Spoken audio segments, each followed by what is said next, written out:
কালীগঞ্জের এক ছোট্ট গ্রামে থাকত মিষ্টি মেয়ে মায়া।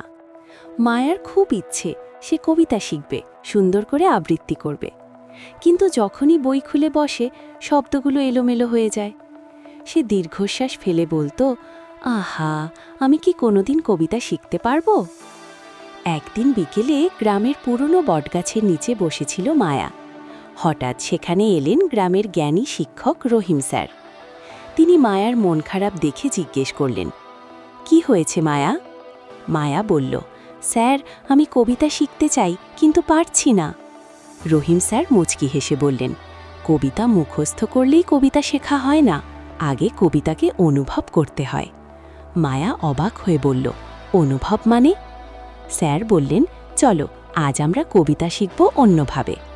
প্রথম দিন স্যার মায়াকে বললেন, প্রতিদিন একটা ছোট্ট কবিতা পড়বে, জোরে জোরে পড়বে, যেন নিজের কণ্ঠ শুনতে পাও। দ্বিতীয় দিন কবিতার মানে বুঝবে, কঠিন শব্দের মানে খুঁজে বের করবে। তৃতীয় দিন কবিতার লাইনগুলো চোখ বন্ধ করে কল্পনা করবে, মনে করবে তুমি সেই দৃশ্যের ভেতর আছো। মায়া নিয়ম করে অনুশীলন করতে লাগল।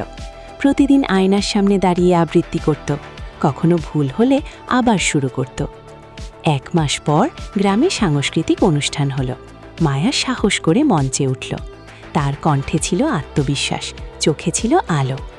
সে যখন কবিতা আবৃত্তি শেষ করল, সবাই হাততালি দিল।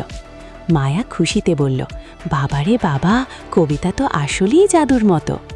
রহিম স্যার হাসলেন, মনে রেখো, নিয়মিত চর্চা আর অনুভব, এই দুটোই কবিতা শেখার আসল চাবি। সেদিন থেকে মায়া শুধু কবিতা মুখস্থ করত না, কবিতাকে হৃদয়ে ধারণ করত।